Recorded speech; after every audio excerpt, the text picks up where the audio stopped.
So, hi guys, welcome to Latinas on Blast. This is our fifth. It's hard to keep count for some reason. This is the next episode after our Brujeria episode. Yeah, I think it would be our sixth. No, I think it's our fifth, fool. No, Oh, maybe it is our fifth. it's Our our s- Why sixth you said because that like that? I wrote fifth. Okay, talk. Can you hear Yeah, me? yeah, yeah, yeah, yeah, Okay. yeah. I see. Oh my god. Yeah, It's yeah. like one thing after another Yeah, after yeah, yeah, another. yeah. Okay. Why are you pushing it so hard? I want You to like kiss kissing it. it. I like kissing it. Yeah, this girl's about to eat the microphone. Okay, I think it's our sixth episode. It's the episode after our Mi familia cree en la brujería. In this episode, we're gonna talk about mental health, specifically surrounding our experience with mental health, what led to us to seek mental health therapy, and Mhm. how it has impacted us doing that kind of work. Mhm. So yeah, I guess we'll start. So, Gardina, how about we start? I guess tell me about like one of the like when did you begin diving into that Mhm. experience? So for me, it wasn't really a choice. I started when I was really, really young. I was like 10, 11. My dad put us, he didn't like incarcerate us or something. He I'm just good. connected us to a therapist. We started seeing a family therapist.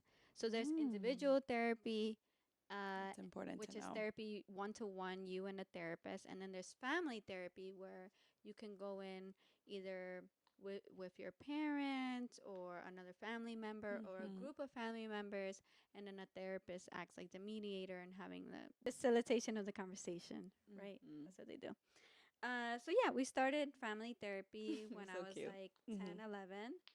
And then we moved, the family therapist encouraged us to start individual therapy. And so I did that. So I was individual therapy up until I was like 17. I took a break and then started Mm. again when towards the end of my college years. How about you, babe? Wow. For me, I started pretty late. That's amazing that your dad, was like the contributed reason for you seeking therapy. For me, I started when I was in college. I believe it was like my second year of college. I was still trying to transition into like this new environment.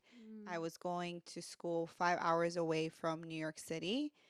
And so I went from being surrounded by a lot of Latinos and people of color to going to this predominantly white university. So I Mm. had to look for my community within the school. So that was hard for me, and I was looking for someone that can help me with adjusting to my new environment. I ended up finding this Mexican therapist. I was like, yes, like she's Mexican. I'm gonna be able to talk about the novelas and like so I was really excited. And I started with her and I was with her for about 3 to 4 months. And unfortunately, my experience wasn't that great. And how was that conversation? Like that? So, my relationship with her, my communication overall started well. The beginning stages of therapy is about getting to know your client. So there's a lot of assessing that is done. Like she was trying to understand like my family relationships, my school, my future goals. And then over time, I started to disclose a little bit more about how I felt being like the oldest daughter in my family Mm. and always feeling like there was this higher expectation that I had to meet and in comparison to my sister. Because I started to talk about like my relationship with my sister, she started to blame like my mother or my sister for how I felt, and I felt so defensive. Um, Wow. yeah, and Did it feel like she was coming from like a judgmental point of view? yeah, Like yeah, was she like judging? yes, Like yes, it felt like that. If what made it feel like that? because she was talking, she was like, "Oh, like your mom, your sister doesn't know much comparing to you, or like your mom, like kind of like trying to uplift me while putting everybody else down."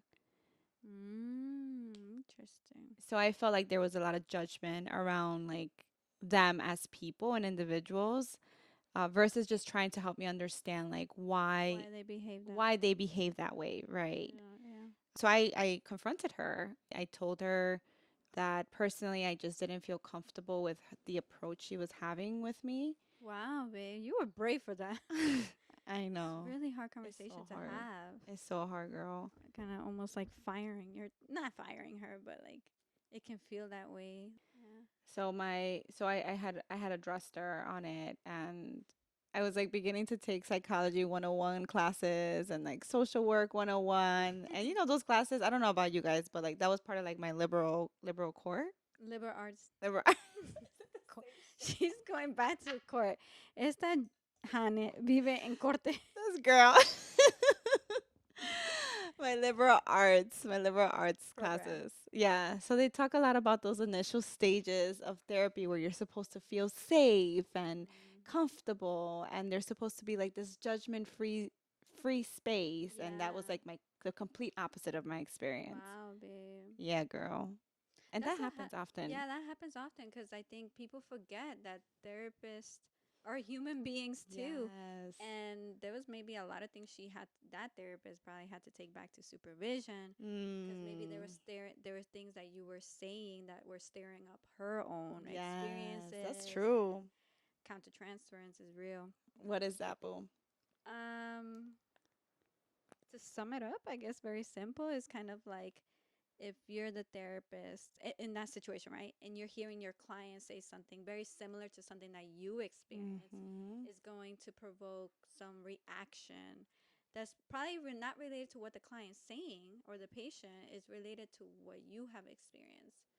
So maybe that therapist was having some type of Reaction. response Mm-hmm. to what you were saying.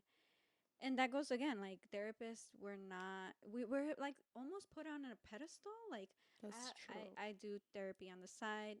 Well, I'm in active therapy, right? But I also am a therapist. And so a lot of my patients, I notice sometimes they kind of put me in a very high pedestal, like Mm. my opinion matters. And I Mm-hmm. try to really remind the patient, like, you're coming to therapy. This is a space that you bring in what Mm-hmm. you want to process. I'm not really here to tell you what to do. And Mm-hmm. that's what it should be all about, right? Right. Judgment free, safe, a space where you can just let it out and Mm-hmm. hear yourself repeat yourself. Mm-hmm. That's when true therapy happens, because it's kind of like the therapist is almost a mirror towards Yes. you, right? The therapist that you might meet is mirroring your own reactions, maybe having open ended questions to kind of Mm-hmm. maybe guide you to understand whatever the situation is that you're facing. Yeah, it's a moment of self-reflection. Yeah. It's not about the therapist self-disclosing or sharing their own personal experiences as it relates to the conversation. Sometimes that does help at times, but Yeah. overall, it's like about you taking over that space. This is where you take a lot of the time to Mm-hmm. dive into your individual experiences and doing it safely and comfortably. Exactly. I Uh, think therapists, if they do self disclose, there's an intention behind that. yes. They're not trying to be your friends. There's Yeah. something there that maybe they're trying to connect with you, or maybe they notice you're very quiet. So self disclosure can Can help. open up like But those. when it's too much, Oh, goodness. yeah, when it's too much, guys. I mean, I don't know if you've had that experience, Gardenia. I've heard it from my other like previous like my friends in the past where they've engaged in therapy, and they talk about how like their therapist is talking about like their experience going to the beach and their like past traumas, and I'm like, is this therapy for like For you for me, or for me? or yeah, right, for them or for you? That's dangerous when the patient starts feeling that way. Yeah. Yeah. So that happens. Yeah, that's happened to me where, it's so funny. From my experience, it happened to me when I was younger. Maybe because the Mm. power dynamic, right? The therapist I was seeing was much older than me. I was a Mm. teenager. And sometimes we see young adults and children like they don't have a voice, or what they're expressing doesn't really have value. And he would stay stuck. It was a male therapist on top of that, so Mm. he would stay stuck on, like, you got to understand your family, like your parents particularly, like they're immigrants, they're brand new to this country. And I'm like, Mm. yada yada, I understand that, but here I am being like the holder of the whole family, doing everything that I can, help with homework, help my families look for jobs, call car insurance company. I was like, what, 11, 10, 12 years old? Mhm. I has so many roles, and I just Mm. needed to let it out to an adult that could be like, you're not To feel supposed to do. understood, Yes, right? To that's what feel I was looking understood, for. not como se dice, not pushing you to understand them, right? Because Yeah. that's usually what happens as going into therapy. It's like you want to have an understanding of yourself and what led to your upbringing. And it sounds Mhm. like that therapist was more so focused on letting you, like, pushing you to just have some sort of empathy or understanding or towards like your family, whereas like that's what you've done the whole time. Exactly. And I think Like, I need my voice too. again, to countertransference, because later on I started discovering it was playing out because he was the first one in his family to graduate. His You probably countertransference heard that from really other came out, people. Yeah. and he started self-disclosing a lot. Like, I was the first one in my family to go to college. I was the first Mm, one in my that family to makes go to the sense. military, and he was actually also encouraging me to go to the military, and I couldn't even find the words to Yeah. say no. Mm. And even with that therapist, like, I really felt uncomfortable because he would also, I was a young girl, and he would like make sexual comments in therapy, and I wouldn't know how to handle Oh it, my God, to bro. the I'm so point sorry. that That he, sounds like, uncomfortable. as a therapist, really crossed his boundary. He had my personal cell, and he will call me outside of therapy. And it really Mm-mm. put me in a tough situation where I had to tell my dad, but I didn't. I just told him, listen, dad, I feel better with a female therapist. Mm. I didn't give him any details. Go, mi papá se vuelve loco if I tell him something like that. He probably like storm up the whole Oh clinic. my God, girl. That's crazy to me that that was your experience with that therapist. And you know what? Like, these kind of experiences can really leave like like como se dice, like it can leave a lot of like emotions like linger because of that experience, right? Like fear or concern that this same experience will repeat itself, or that the next space that you're in with a therapist, that you'll feel unsafe, Mm-hmm. or that you might not have the words to express yourself Yeah, then, right? absolutely. So you mentioned that you had this experience, but you're still now doing this work. So like, Mm-hmm. what do you feel helped you still move forward with searching for someone else? Yeah, I think definitely life experiences, and then Yeah. also understanding as I got older that that dude definitely didn't need to be in this profession. I wish I could have Mm. spoken up, but I really You were didn't so have the young strength. though. I didn't even have the Yeah. words. I was just even, Mm-hmm. I was baffled or in shock that this had happened. Um, and yeah, I think my own personal experience as I got older, it was like, okay, therapy was safe. And back to your point, I think what happens is, and this happens with all the relationships we Yeah. come in this life to develop, they leave an imprint They in do. in That's what you. I was looking for, that word, like a dent. I was like, is it a Yeah. dent? But an imprint. That's a perfect word to describe I it. love the Twilight series. If you guys have time, watch all those movies. I can't find the whole series. It used to be on Netflix, but that's what they say. Like, Like a the paw. yeah, they're like imprinting. This They're person's imprinted. imprinting on you, and that's how I see it. You Like, carry it with you. yeah, we carry everything that we share with someone. Yeah. And yeah, that therapy experience did imprint, but I it didn't allow it to deter me from seeking help, because therapy was a safe space. There was so much Mm-hmm. chaos. As a young adult, like a young child, like, my dad knew to put us in therapy because there was so much chaos at home, and he wasn't like able to verbalize his feelings of everything was happening. Mm. He saw us kind of get emotional abused by another parent, so he felt like my children need, like, in a safe Mm-hmm. adult, need to talk about it. That was his main thing. You need to talk about what you're feeling sad about or angry about. And then as I got older, I started again in college because I really got overwhelmed with like, Yeah. you know, as people of color, we're serving the community that most, community members, clients, patients look like us. They have similar backgrounds as us. So there was a lot of counterance for me where I would start with working with a client and I would hear their story and it wouldn't let me sleep. I wouldn't want to Mm. eat. Your Um, work, yeah. there was a lot of like flashbacks for me, like thinking of my own childhood and like let's say for example this is an example, like my client had an argument with their aunt Mhm. that kind of was almost replicating an argument I had with my cousin or something, Mhm. Mhm. and all those feelings would stir up. So I found that therapy, aside from also clinical supervision, was another space where I could process all this suppressed trauma that Yes. I had. Yeah, because that trauma overlaps with every other parts of your life, right? It shows up in its own unique way. Which, I think sometimes it takes chaos and something disruptive in your life to start to want to seek help. Yeah. I personally also had a gap in between the time that I had the therapist at college. I took like maybe like 2 to 3 years before I went back to therapy. And I went back to therapy because there was chaos. I was Mm. in an unhealthy relationship where I had trouble finding the words to communicate, trying to understand what was healthy and unhealthy in relationships, trying to understand where that also came from, like my inability to speak up or to use my voice, or and how to practice that muscle that I struggled with my whole life. Mhm. So it was an opportunity for me to learn that a little bit, to learn those skills for myself, to have an understanding of my relationship and what I Mhm. wanted. And on top of that, very similar to you, Gardenia, like I was also in school. Well, I was in school and then I transitioned into a workplace and I was a mental Mm. health therapist. Mm. And in that work, I was working with clients who were experiencing different forms of domestic violence.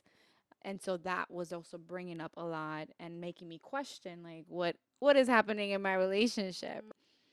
So, yeah, so sometimes it takes chaos, unfortunately, Yeah. right, for us. There's nothing wrong with that Yeah. too. I think there's beauty in chaos, and if it's that you start noticing that you need help, like it's okay to Yeah. ask for help even with chaos, Right. with a rainstorm, with sunny days. Like Mhm. therapy, it for me is a space where I know that I can just let it out and I don't have to hear somebody else's opinion. I just hear myself. And then Mhm. also what happens after you have your session usually with your therapist is like you process what you have been told or like guided to realize later after, like maybe Yes. a few days after a session. And that's Takes time. I'm in the shower and I'm like, wait, I told I said It this sticks. and I'm like Yeah, it yeah, it sticks to stays. you. I'm Or like you hear your showering. therapist. Does that ever happen to you? Like you hear your therapist like Yeah. saying like, remember, practice this skill, or like this is why you don't use your voice. Use your voice now.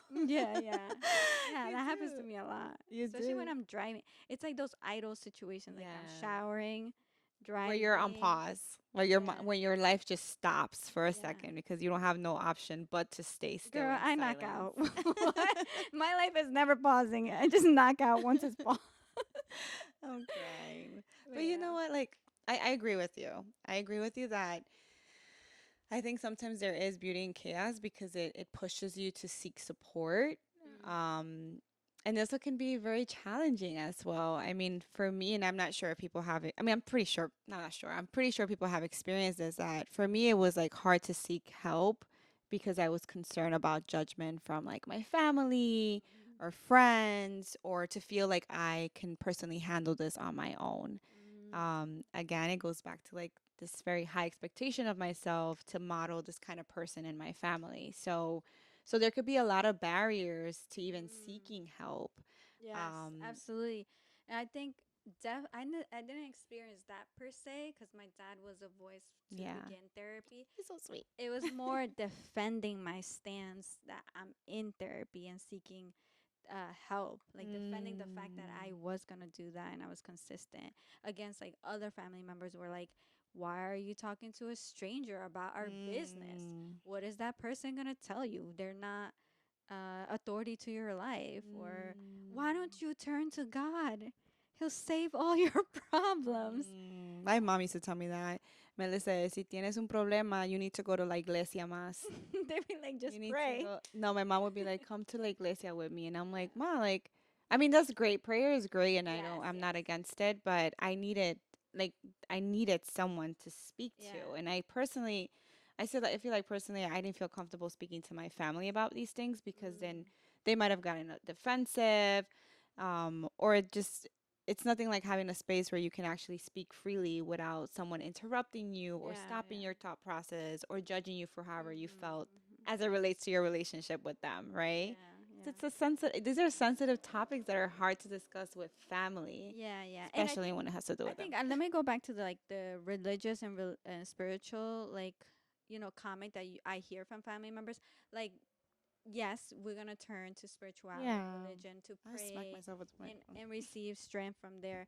But if I'm opening up, or you hear someone else opening up that they're in therapy, that's a very vulnerable choice to Yes. make. Like, hey, I was in crisis and I spoke to my therapist about this. That's very vulnerable and real for Hmm. someone to open up about that. And you to just crush it and say, you got to go to church? Yes, That's, it's dismissive. I love you, Tia, but that hurts. It's just Hmm. like, I'm already being vulnerable with a stranger, and I'm Hmm. open Oh here my being God, vulnerable girl. with you, opening I just had a up. flashback. I just It's had a real. flashback, It's right? really real. And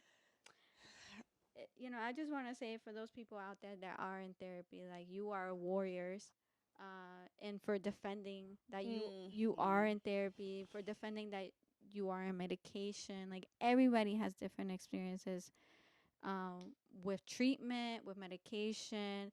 Medication works for some people, medication doesn't work for other people. It's just like, we're all different, Yeah. and we And all need different type yeah. of help. Yeah, and people are gonna have trouble understanding that. I think it takes doing the work and kind of like while you're doing the work, you're kind of also learning about what that work looks like.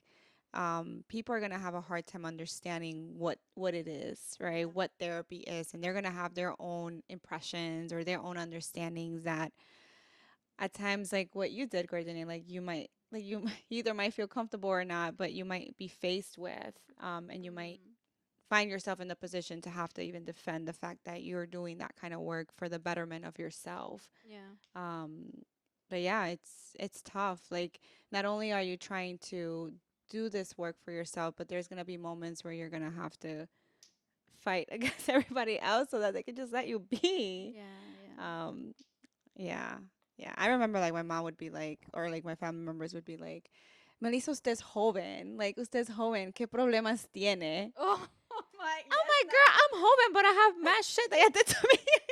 Yeah, let's not go there I know. because I will get fired up with just that. That's so real. That's so real. So, guys, like, based on what we talked about, like, at the end of the day, it might take time. We both experienced our first therapist, and it was not a great experience. And that can at times like even push you back from seeking therapy again, but just to like based on just from like our own experiences, like it takes time to find someone that's like the right fit for you. Mm-hmm. And it takes a lot of patience. Like I went through so many different I interviewed all the therapists that I You searched gotta for. do that at You this gotta do at that this work. point in age. You have to do that. I mean, ooh, time is up. Yeah. Yeah, at this point in age, it's important to kind of, I don't know. I don't know if this is wrong, but when I Just do say it, boo. have to look for therapy, I take it as like I'm shopping. Yes, I'm I shopping know. Some around for people have their own opinions about that. I'm sorry, but okay, one, we know, like, therapy is also a privilege, right? Like, Yes. not everybody has access to mental health services.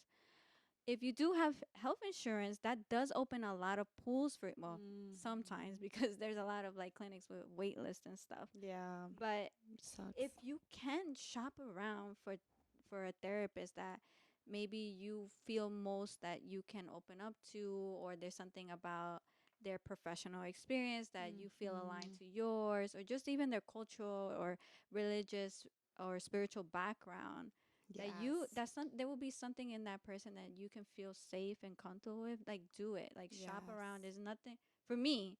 I feel there's nothing wrong with shopping. We shop around for our shoes and Yeah. our best school to get into the best school. Why can't That's we a good shop way to around look for the at it. therapist? I'm Yeah. a therapist.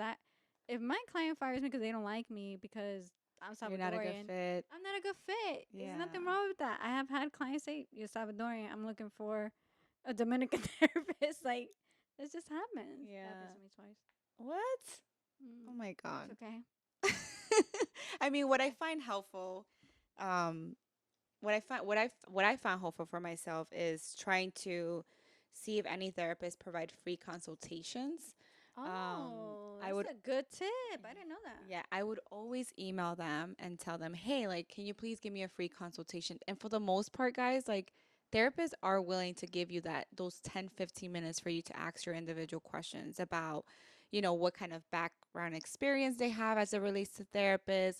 Do they specifically work with children or adults or elderly clients? Maybe I have that like a special area, like Right. cognitive behavioral therapy Those are like or different family therapy therapy or modalities. Yep. substance use, like specialized training in that. Yeah. That's a great tip, babe. Yeah. That's a great tip. I'm saving that for the books.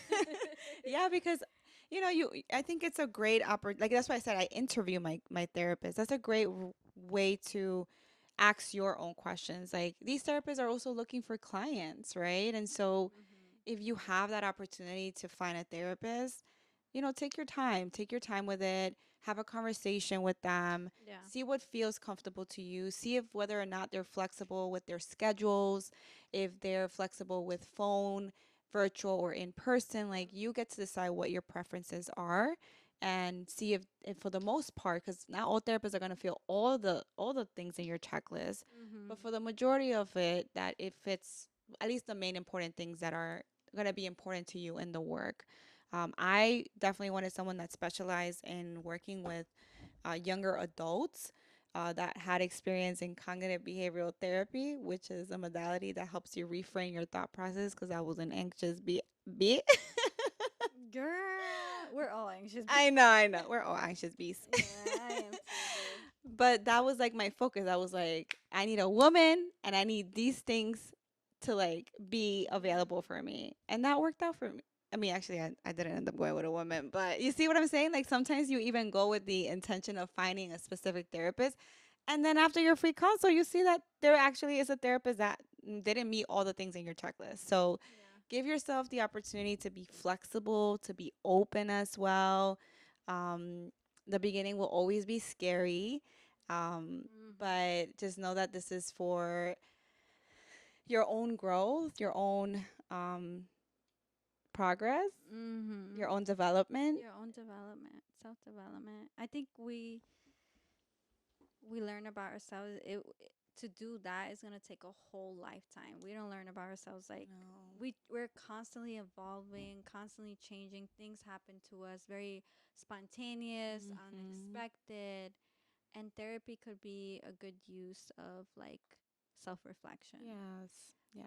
I do want to say too, like for those people who are in therapy and things are a little shaky, where you feel Mm. like maybe you can't connect to the therapist. I could speak for myself, like as a therapist, it's okay to bring up those Yes. Thanks for challenges bringing that up. Yeah. to the therapist. Actually work, not that it works better, but it actually helps the therapeutic relationship. Mm-hmm. I have had patients come to me and say, listen, this is my first time as a man coming to therapy. It feels awkward for me to speak Mm. up or tell you my beliefs Mm-hmm. because you're a female. Mm. Just plain Good like for that. him. Yeah, I gotta give it up to the fellas. Like, it's really hard for men to open up. It's Girl, really that's a whole nother episode. I know that is a half of the, but Pero very briefly, like I have yeah. 50 clients at my old job, and God I only had. damn, babe. I know that was OT. I was. We're not gonna talk about that. Yeah, yeah, yeah. Pero yeah, 50 But clients. 4 of my clients from 50 clients were men. So we're gonna stay with that for a second. That's for another episode. Yeah. But But yeah, I'm glad you brought that up. but empower. Let's empower our brothers out there who are in therapy, who are opening up to a female, or maybe to just even another person of their another race or ethnicity, where it's really hard. It's really hard because a lot of men keep things bottled in because Mm-hmm. we don't encourage them to talk about Yeah. their feelings. So let's That's empower our brothers out there. yeah. And in and in brother. We're going I put empower and brother together, We're girl. going to church now. Hermanos y hermanas. And empower everyone to do that. Yeah. And even if you don't have the words, it's okay to just say, "Hey, like I am having a really hard time with this new experience with your therapist." Just say that, and I just don't have the words for it.